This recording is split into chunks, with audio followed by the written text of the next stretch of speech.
Welcome to the Write the Damn Book Already podcast. My name is Elizabeth Lyons. I'm a 6-time author, and I help people write and publish powerful, thought-provoking nonfiction and memoir without any more overthinking, second-guessing, or overwhelm than absolutely necessary. Because let's face it, some overthinking, second-guessing, and overwhelm is going to come with the territory if you're anything like me. I believe that story and shared perspective is one of the most potent ways we connect with one another, and that your story, perspective, and insights are destined to become someone else's favorite resource. For more book writing, publishing, and how the heck do I move through this glitch tips and solutions, and plenty of free and low-cost resources, visit publishaprofitablebook.com. And for recommendations of fabulous books you've possibly never heard of, book writing inspiration, and the occasional meme so relatable you'll wonder if it was created with you in mind, follow me on Instagram at Elizabeth Lyons Author. Hi, and welcome to this next episode of Write the Damn Book Already. I was so excited to talk to Jill Krzyzanowicz. She reached out to me. She has written a memoir called When the Apple Falls Far from the Tree, Discovering the Gifts Within the Chaos. And when we scheduled her to come on the show, she said, oh, by the way, I wrote the book under a pen name. And everything in me perked up. I've had a lot of conversations over the years with authors who honestly, understandably, can give consideration to writing their memoir under a pen name. And I have some pretty strong thoughts on that and some questions that I ask. And so when I heard from Jill that she writes under the pen name Margot Riley, I said, well, now you were already coming on, but now you really have to come on, because my mind is always open to new ways of doing things. And when someone has done something in a way that's a little different from the way that I advise, I always want to know more. And I was not disappointed by this conversation. First of all, Jill is so delightful and so honest and forthcoming about her writing experience, as everyone is who I'm blessed to have on this podcast. But we had such a fun discussion about why she did this under a pen name. And I think that's what it always comes down to, is what is your motivation for doing it that way? And then let's take that a step further if we need to. So I'm excited for you to hear why she did it this way. Her next memoir will be coming out hopefully within the next year. She will keep that under a pen name, and she talks about why that is. But it's not for the reasons you might think.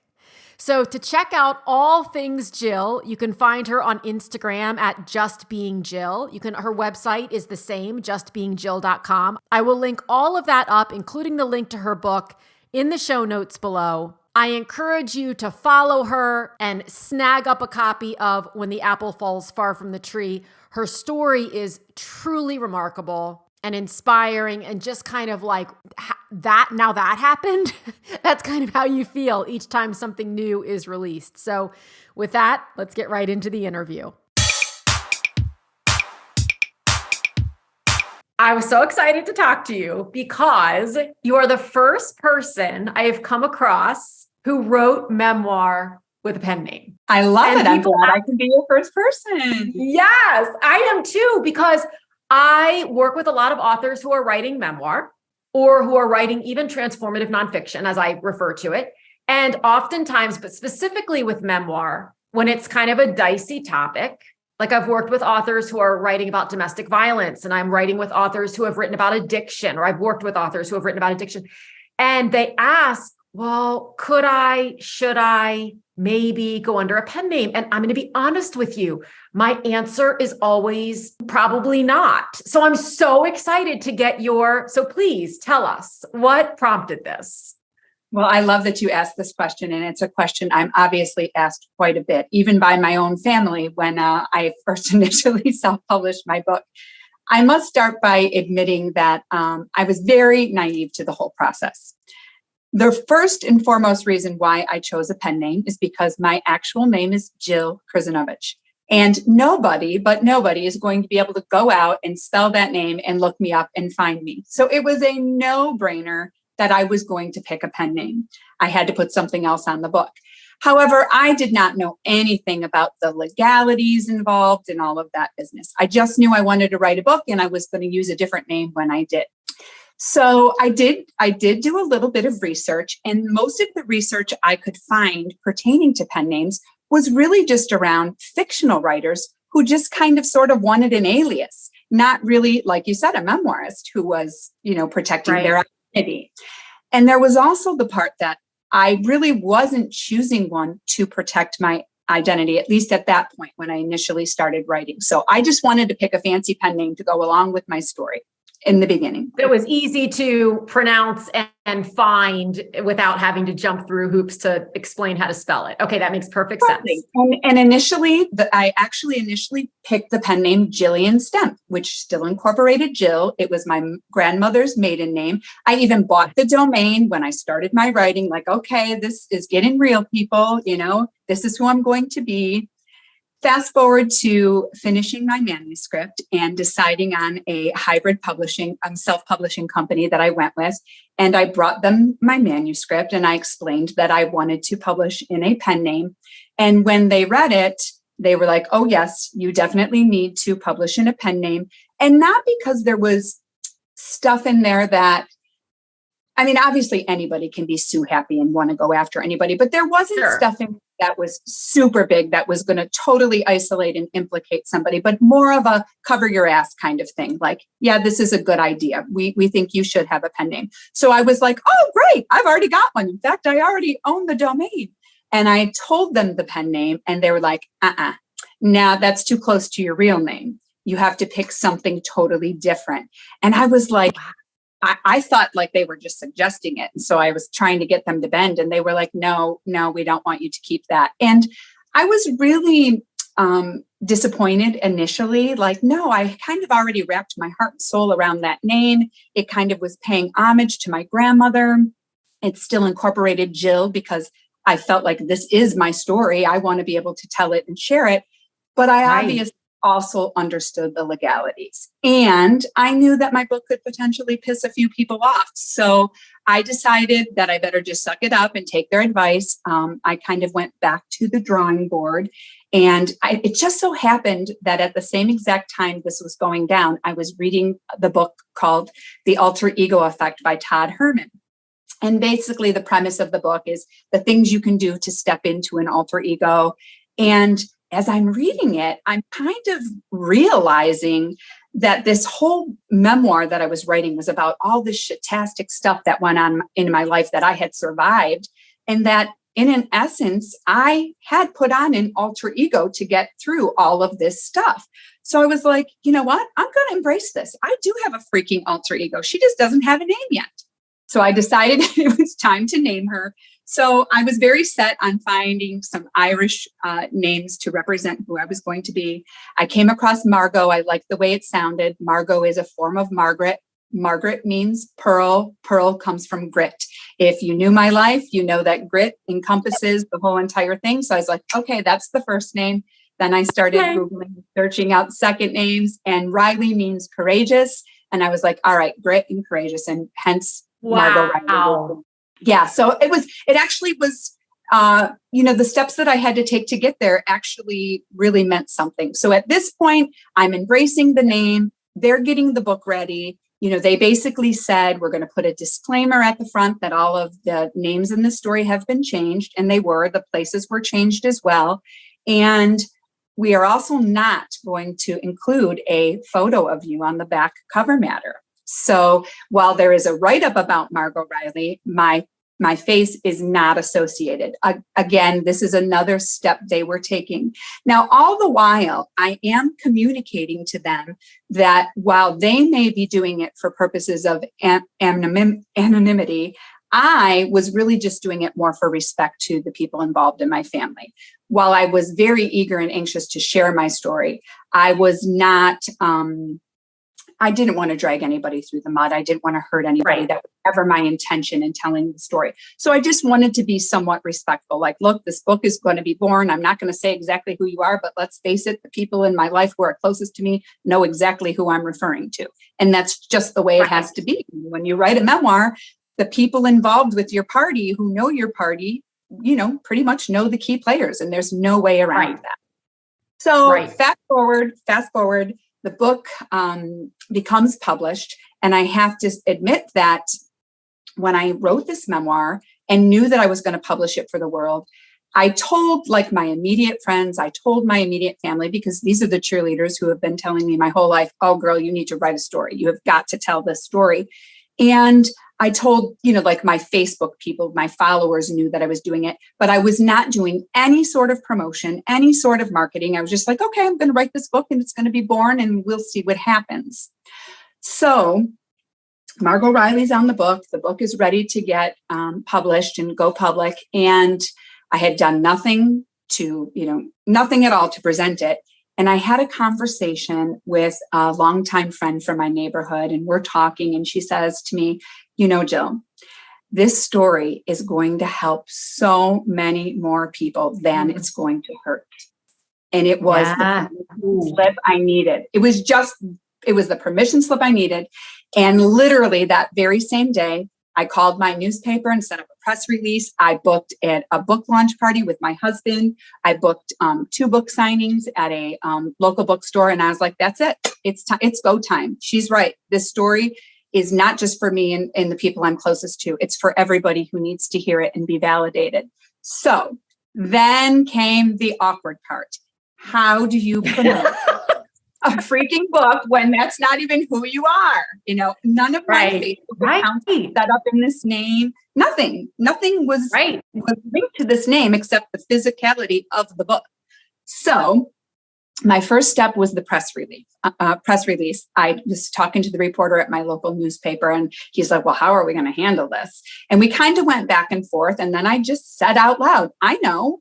Why don't you just say Jill Krzyzanowicz, who writes under the pen name Margot Riley? Sure. And it was born. And that's how every podcast interview and everything has gone.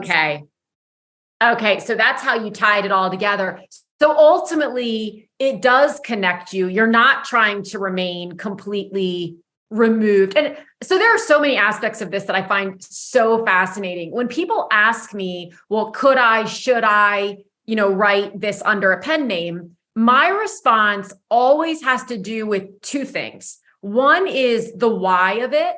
So if you're not willing to put your name, your actual given name on it, why is that? Now, you had at least one extremely logical reason, which is that, to spell your last name for everyone would have probably just driven you berserk, right? But for many people, it is more of an issue of, well, I don't want to own it, right? And so that then begets, that begets my second question, which is, well, then how are you going to promote it?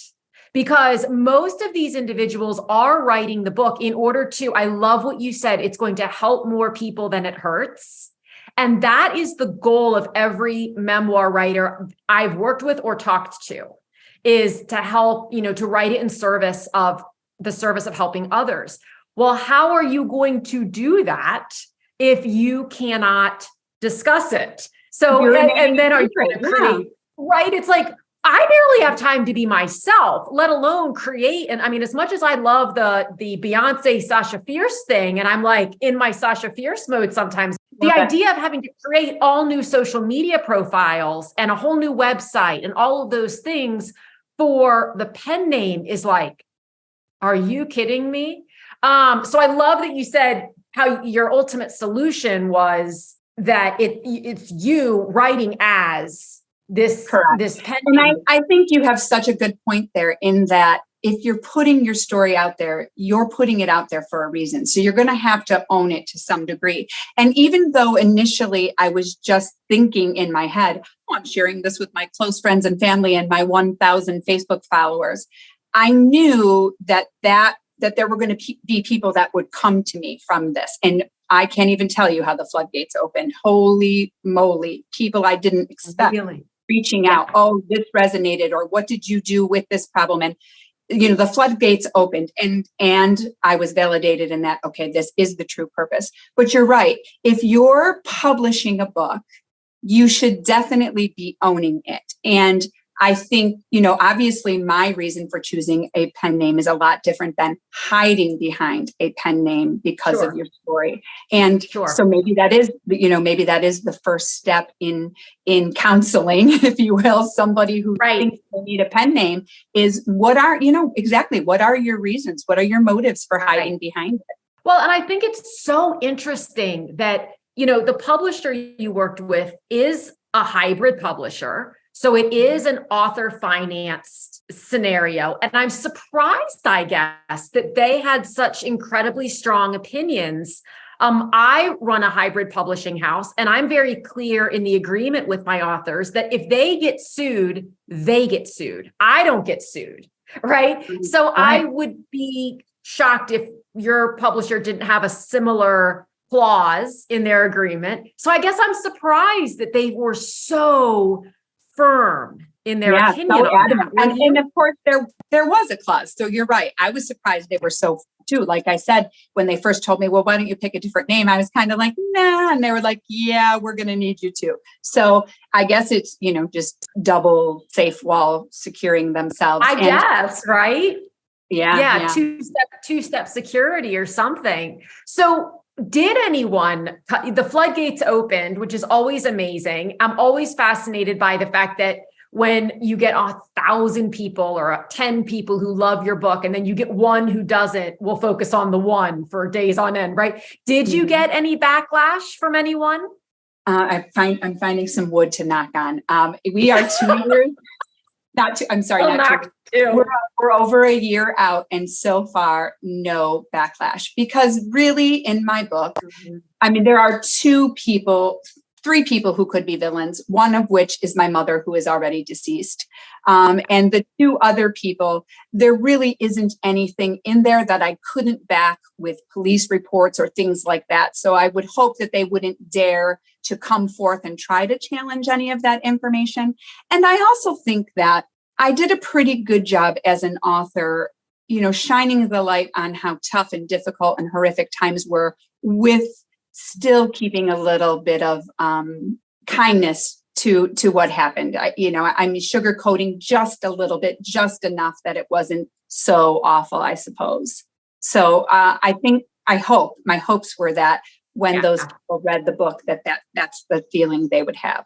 Well, and another thing that I think is so important is, what is your intention, not you, but the author's intention in writing the book? Is it to throw other people under the bus? Is it to get readers to write it and say, oh my God, you poor thing, what a horrible, this person should be, in jail, or let's go write horrible things about them on Facebook? Is it that? Or is it telling your story with the intention of helping someone else who's going through and feeling some of the same things that you felt and just isn't sure how to navigate it? When your story becomes about the other people, it's so important that it's you're not writing about them, right? You're writing about you. And Corey Goodrich, I think we had an exchange about her book, Folk Song. She said, this is a love letter. She could have, if she wanted to, and she never did, she could have written Folk Song as just an absolute, how dare you do these things? But she didn't. She really, in the process of writing it, I think she came to really understand that everyone in the story has their own story as well. Did you experience that?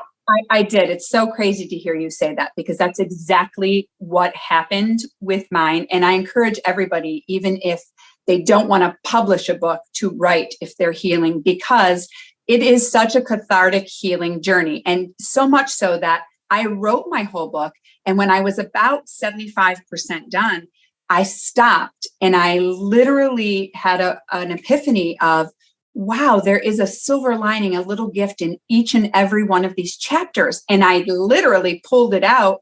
And at the end of each chapter, it ends with the gift. And it's the horrible scenario and thing that happened, and then the gift. And the gift kind of highlights the tool that I used to make it out of that adversity and to the other side. And then I was like, wow, this is what makes my memoir something that can help the readers. They can pull the gift or the tool out of the chapter and apply it to how can they get past something similar, perhaps, or see something from a different perspective. It was very healing, very cathartic. And that's what really made me understand that it wasn't just a book for my own healing anymore. So I can relate to that. Yeah, I think that it's just, when people are still in pain, and this is not to say that the pain ever goes away fully, or the anger ever goes away fully, or the hurt, or any of those things. No, that shouldn't be expected or demanded or any of those things. But when it can be looked at more objectively, and from a place of healing, not healed up. Like, I don't know that we get to that place where we say, I'm healed, but healed enough that we can look at it objectively. And I love that you did that at the end of the chapter. Like, what's the gift from that? And that's something that I'm a firm believer of when it comes to just air quotes, bad things happening. No one wants bad things to happen. If we can find an opportunity, that's very different from saying, I'm glad this thing happened because then it let me learn X, Y, Z. No. That's not what I'm saying. But if we can say this thing happened, it sucked. And as a result, it gave me the opportunity, or I saw the opportunity, because it's there, whether or not we want to see it or are ready to see it. And sometimes that takes some time. When did you first say, I want to write a book about this? I've always known there was going to be a book in me. I was never a writer, I've never published an article. I've never written anything. I've always enjoyed writing. I was always the friend where when somebody had to write a paragraph or something or paraphrase something, they would come to me and I would, rework it for them. So I've always kind of enjoyed that type of writing. But I had so many things, from my childhood chaos and abuse to a sobriety journey, to a cancer journey, to a weight loss surgery. And I literally just said at one point, okay, there is no way all of this shit has happened in my life and I'm not supposed to be talking about it. So the time has come. And really what honestly evoked it was actually prior to the pandemic, about a half a year before the pandemic, I started a sobriety journey, and I signed up for a little 90-day program because my mommy drinking was getting way out of control. My daughters had one too many videos of me being tipsy at the family parties and having a good time. And I was like, you know what? I got to clean up my act a little bit. And so I did this 90-day program, which is now going on almost 4 years. So wow. That clarity that came from stopping alcohol and feeling the feels and not numbing anymore and deciding it was time to deal with everything, that just was poof, wide open the door for me to begin writing the book. And again, like everybody else, I didn't know where the hell to start. I started getting on social media and typing in, book writing support, book writing clubs, trying to find everything I possibly could. This is where I stumbled across you and put you in my pocket a couple of years back. There is a lot of there's a lot of paid stuff out there, and I've done some book writing cohorts and stuff, and I'm totally grateful for them, but there's a lot of free stuff too. And like I said, even if you don't plan to publish, oh my goodness, the healing that comes with writing. Like, there are times I put stuff down and I'm like, who said that? I said that? Right. And it's like channeled through you and you're like, wow, that's some good stuff. And of course, there's other stuff that I had to take out completely, like, okay, we don't need to go there. And I'm still evolving as a writer. I'm writing. The crazy thing is I published this first memoir in February of 2022. And I kind of really had this like, okay, I've been through some crap. The bulky part of my life is over. I've written about it. Things are going to be great from now on. I mean, I knew I would still have lessons to learn and things happening, but I just felt like there would be this calm.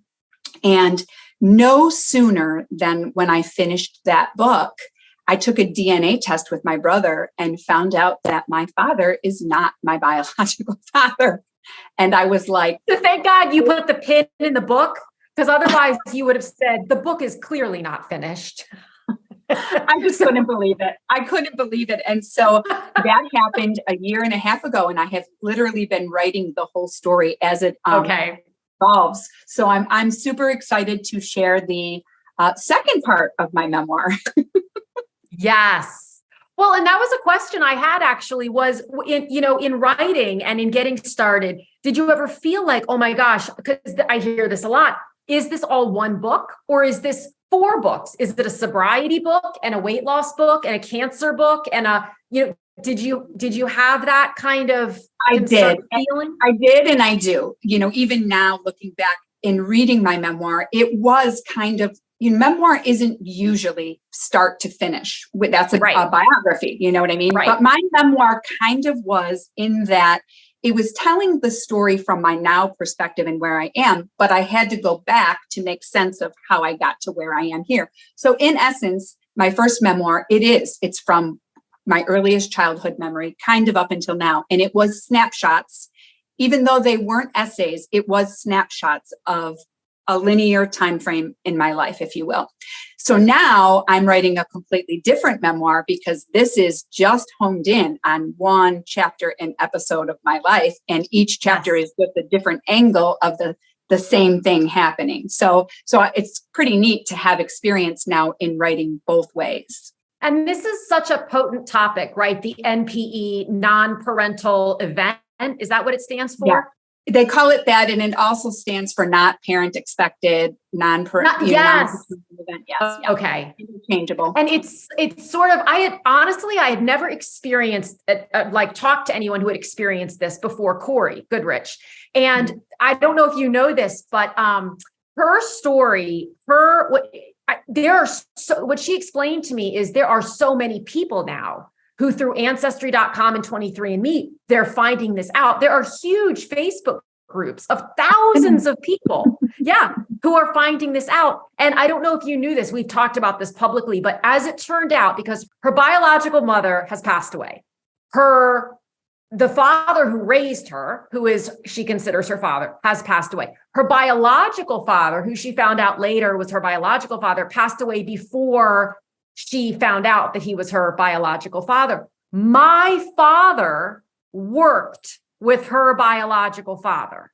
And Corey and I did not know each other before we were essentially forced together by a mutual friend who kept saying to Corey, you have to just check with Elizabeth, just talk to her about, getting your book done. And she finally reached out to me kind of under duress. And to fast forward, I went to her website and I saw that she had lived in Wilmington, Delaware, which is where I was born in Newark. And so we started having this conversation, and our fathers biologically worked at the same company and they worked.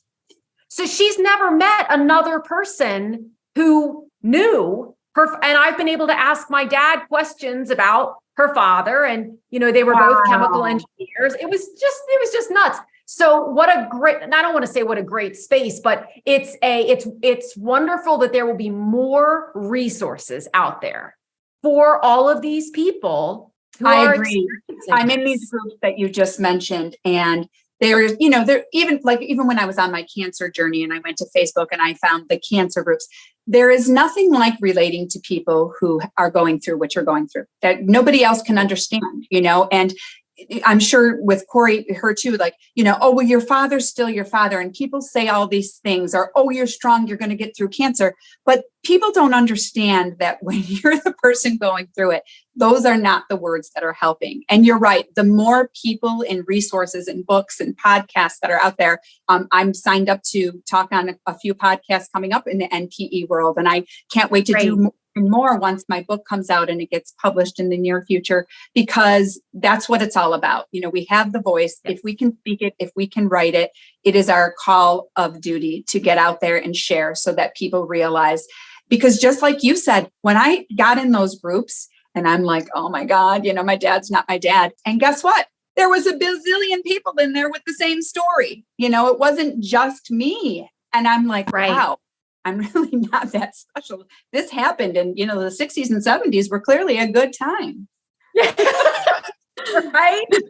Things were happening. Right. Different. I love something you said about writing, even if you're not writing a book, writing all this down. In my experience, one of the best ways to really get to the core of what you want to say is to write as though you're not writing a book. Exactly. Because when we're in the mindset of I'm writing a book, we're kind of in that What should I be saying? What do they want to hear? What do they need to hear? What will they not want to hear? What's too much? What's too little? And when we're in the place of just journaling, for lack of a better word, we're just putting it on the page. Brain dumping. It's Yeah. And version you that- can usually pull something out of there. Yeah. Agreed. Yes. And then, something people forget many times is that we get to decide later. It's not as though you're writing on a public stage, everything, or in a public forum. And then later you're going, wait, I want to retract that. I want to retract that. You get to write whatever you're writing in your Google Doc or your Word doc or your journal or wherever you're writing it. You get to write it just for you. And then you can go back later and say, this isn't my story to tell, or this is too much, or this is going to get me in trouble, or why am I telling this story? What's my motive? What's my intention? That pressure is removed. I agree. Sometimes when you're just writing for the sake of writing, but you can, there are authors out there who save that over the years. And then they realize years later, oh, there's a book and I can pull bits and pieces from this. And that's why I always say to my friends who are like, well, I'm not a writer. I'm just like, just go write it anyway. Don't judge it. Just write it and keep it, because you never know if you're going to come back to that someday and you're going to want to share that story. And maybe yours will be an article or an essay and not a published book. Or part of a novel. Maybe you'll fictionalize it and it'll just be pieces. I mean, stripping manuscripts or stripping journals for parts is so commonplace. A lot of people just don't recognize that happens. Mm-hmm. And it's this whole, I'm not a writer. What is a writer? I mean, really, I just love that. It's such a common obstacle that people have. I'm not a writer. Well, I mean, and you have to embrace it. You have to embrace it. Yes. I very much am a conversational writer. I write exactly how I speak. And so initially I did the same thing. I told myself, nobody's going to read this or want to read this because it's not proper English and it's not right. And my sentences sometimes have 2 words. Sometimes they only have 1 word. But guess what? The world is so different now, and you can write how you speak. You can basically write however the hell you want to. And so once I admitted that that's allowed, I was like, okay, I'm just going to literally write like I'm talking and telling the story. And a lot of people will comment and say, about my writing, wow, you feel like you're sitting right next to Jill and she's just telling you like a best friend. And guess what? Those are the books I like to read as well. Exactly. And there's a big difference, especially if you're someone who writes technically. So for people who have a career as a technical writer, a journalist, or you're writing essays with, articles, and you're focusing on SEO for a company, that is a very, sometimes we get into the mindset of, oh my gosh, everything has to be technically correct. A sentence is more than 1 word. You've got to have a noun and a verb. No, there is an art and a creative aspect of writing books, especially when they are creative books, when it's creative nonfiction or memoir or fiction, certainly. But that part is it's just fun. I mean, there's no better word for it. It's just fun. It's freeing too, because once you realize that you can do that, it takes away that stigma that you need to be, writing everything properly. Yeah. So how did you start? I basically initially Googled, how to write a book, and everything came up as start with an outline. So I literally did a timeline. Like I put myself in the middle. I basically plugged out what were the major life events, lined them up in a linear chronological order, and then started from the beginning, and there were obviously some components that were a lot, more emotional. So I would only get to do bits and pieces and I'd have to walk away from those. And then there were other pieces that just came out easily. But in the end, it was basically based on a timeline. Anything that I thought was a significant enough story that there was a silver lining or a gift, as you will, to take away from it. Like I have to tell this story because it could help a person with this. So, and then anything that didn't really fit that bill and was more just me venting or recollecting, I removed those stories from it and just kept all the juicy bits and pieces that other people could relate to in one, form or another. But it started with an outline. My outline came pretty easy. My chapter titles came pretty easy. Editing and going through was probably the hardest part. I tried to keep that writing mindset and editing mindset totally separate from one another, because when they come together to the table on a writing day, it's very difficult. And there were many days I couldn't do that. And I'd be like, okay, well, then we're not freaking writing today because I'm not having this battle with myself. So I tried to just come in as a writer and go back and do the editing later. And even now, like, do I look back at my first book and think, oh my goodness, why did I say that? Or I would totally change that now. Yes, but you need to hit publish anyway, because if you don't, you never will. You will always find something you can change or make better or edit out. But at the time I said, this is it. Let's go put it out there. When I, about 3 books in, I finally understood what actors mean and how they feel when they say, I can't watch myself on screen, because I had always thought, man, if I were on the screen, that would be amazing to watch. I get it now, because I go back too, and I read in my own books, and I think, why did I say it that way? Or why didn't I expand upon this? Or, oh, I didn't give enough information on that. And so I just don't even, I look at them occasionally to put stuff out on social media or whatever, grab little blurbs. But beyond that, I don't. You just can't. You can't. But I've learned, my sister is an artist. And so I learned very early on, when she was painting in college and things like that artists and creatives just do that. So, she would paint, and she still will today. She'll create the most incredible, she does a lot of like collage work with different mixed mediums and things. I'm probably saying that incorrectly, but it'll be amazing. Her work will be amazing, and she'll be really happy with it. But then 72 hours later, she'll kind of go, oh, I don't know, and then my son is also an artist. So he's more of an illustrator, and he'll go back and look at things that he did 2 years ago that were great for where he was 2 years ago. But, he's advanced past that, and he'll look back and go, oh my God, I can't believe I ever sold that to anyone, or I ever put that out on social media. That's so bad. So I think that's just part of like the creative angst. Yeah, it's normal. We all have it. And I don't know, like you said, it doesn't matter if you have 20 books out or if you've been in 20 movies. I bet everybody still feels that same way. It's just that way. Yes. Mm-hmm. Okay. So when will the next, everyone go grab When the Apple Falls Far from the Tree, because when will the next one be out? Do you think? I would say I'm a little more than halfway done writing it. I'm hoping to wrap it up by the summer and then start getting it edited and stuff. So I'm hoping for a fall, probably late fall publication of it. I don't want to rush anything. Okay. I just kind of had a new hit of wisdom in one area of it, if you will. So I want to take my time. I don't want to rush anything.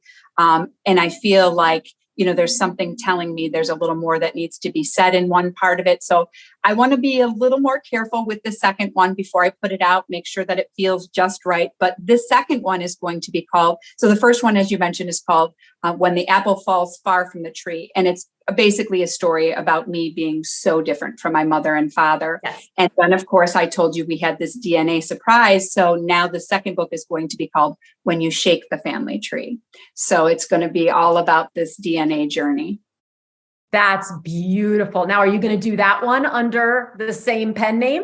I am. I'm going to keep Margot Riley for all of my writing. Margot Riley. Okay. I love the name. The name Margot is fantastic. That was a name I had picked out for one of my kids, and I didn't win the battle there, but I love it. Thank you. Oh my gosh.